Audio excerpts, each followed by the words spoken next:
Hi everybody, Malice here with another video, and well, this past week Games Workshop dropped the newest Balance Dataslate for Warhammer 40k, and in amongst the myriad of erratas, balance tweaks and changes, as well as point adjustments, some factions were the beneficiaries of getting new detachments.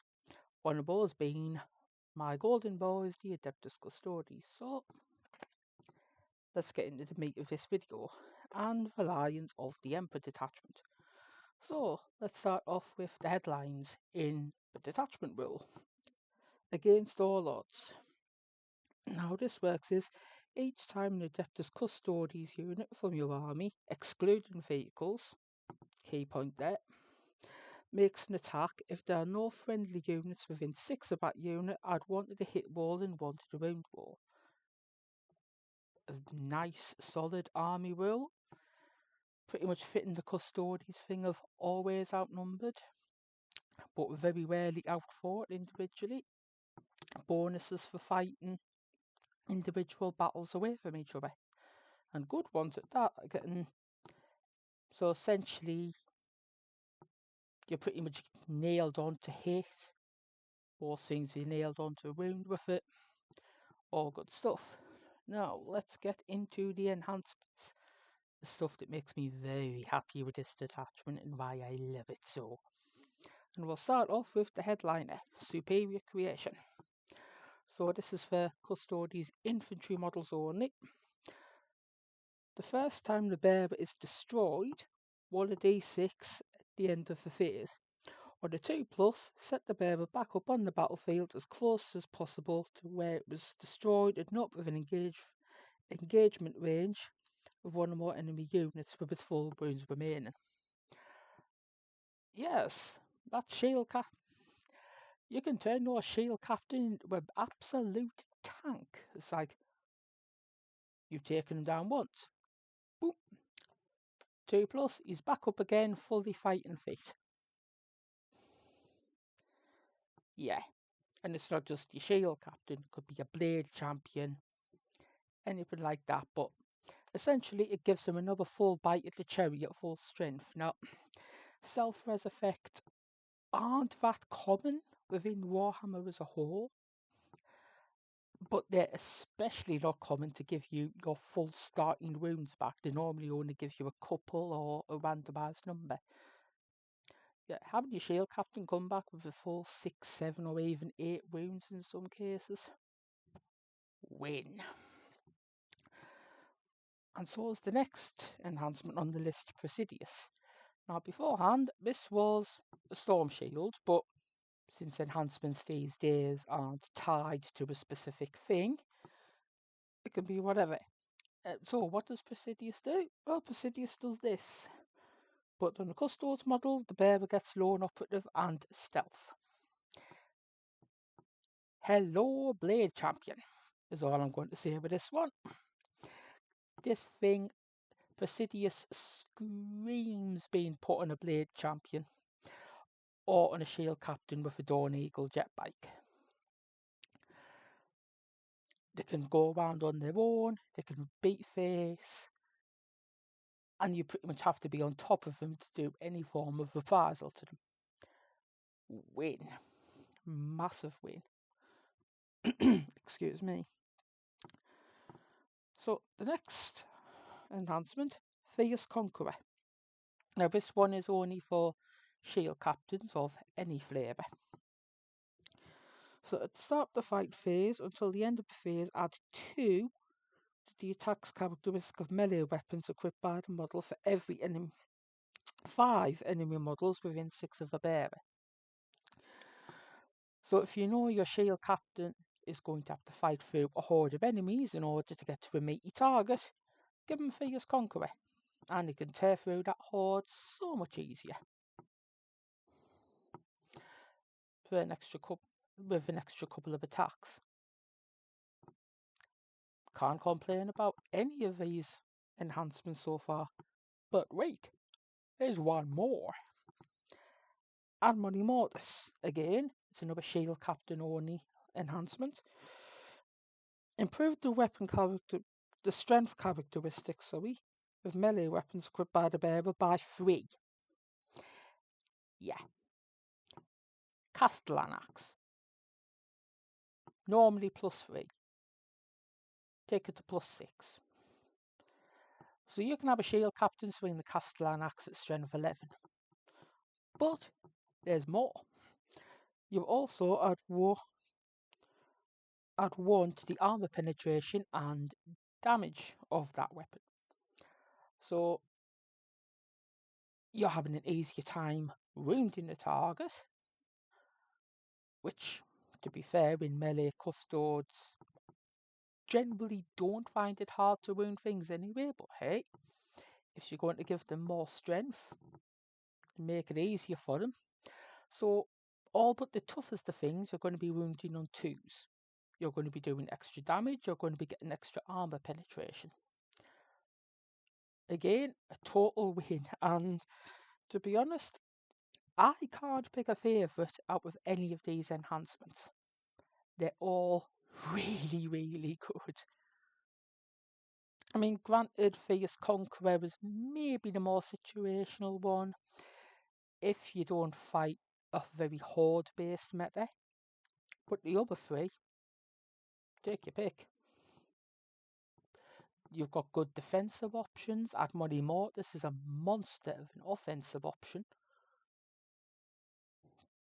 What do you want your shield captain or blade champion or whatever to do? So that's some of the headlines. Let's go now to the stratagems. So first up, now unless I mention, they all cost 1 command point. So first up we have Gilded Champion. So you use it in any phase just after an Adeptus Custodes character model from your army using an ability on its data sheet, but states you can only use it once per battle. You can see where this could lead. It affects that character, and they can use a once per battle ability 1 more time. This I think could get FAQ'd quite quickly because this with Valoris's Mormon Shackle. Hello, broken. It's a once per use only stratagem, once a game only stratagem as well, but still, potentially being able to get 2 bites out of the 2 effects from the Mormon Shackle for 1 command point. I'll play those odds. Next up, Defiant Last. So you use it in the fight phase just after an enemy unit has selected its targets, and you use it on a Custodes unit that's been selected as a target for an attacking unit. And the effect is, until the end of the phase, each time a model in your unit is destroyed, if that model has not fought this phase, roll a d6, adding 2 to the result if the model has a character keyword. On a 4+, don't remove it from play. The destroyed model can fight after the attacking unit is finished making its attacks. So basically, fight on. Fight before death. Always a solid stratagem to have in the pocket. Next up, Peerless Warrior. Use it in the fight phase on a Custodes unit from your army that hasn't been selected to fight in the fight phase just yet. And until the end of the phase, melee weapons equipped by models in your unit have the precision ability. Again, perfectly solid, can't complain, we'll take it. Next up, Unleashed Lions. An old classic Custodes stratagem, this one. Use it in your command phase on one of the Terminator units. So either the Alaris Custodians or the Aquilon Custodians. Basically either flavour of Custodes Terminator. And the effect is you can split into separate units. The max strength of 1. So all of a sudden you can have a unit of 3 Alaris Terminators with this, split into 3 units of 1. Now this can play havoc with a lot of ways with opponents' game plans, but it can also help with objectives.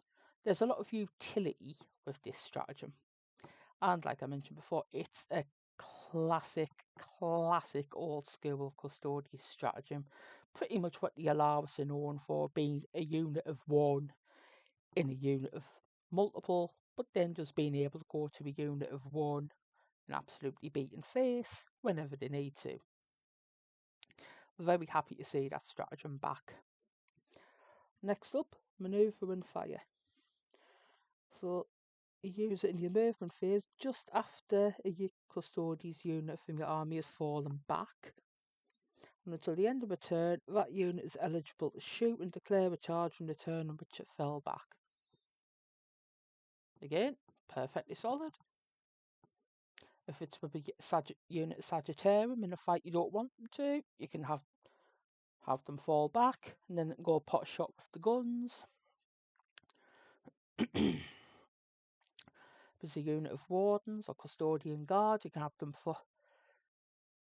fall out with that combat, fall back, charge back in, or charge a different unit for a more favourable combat.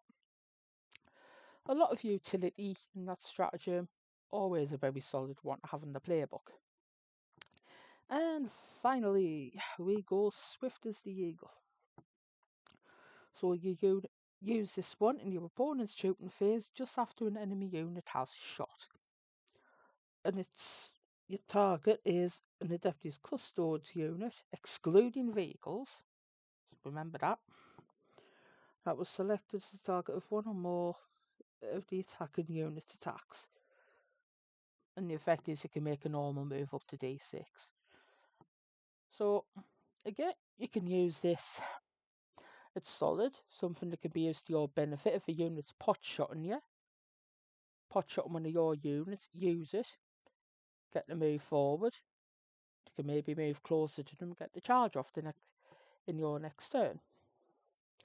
So, quite a bit of utility in that one. And that brings us to the end of everything rules-wise. And yes, I love this detachment. I love it a lot. Brings back a lot of the old skill custodianness, but the enhancements, some of the stratagems, but especially the enhancements, the detachment will.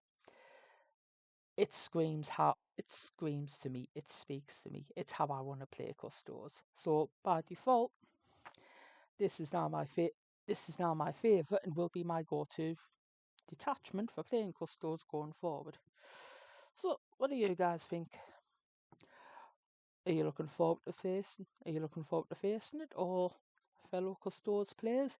Are you looking forward to using it and giving it a try? As always, let me know in the comments, and until the next video, I will catch you guys later. Bye.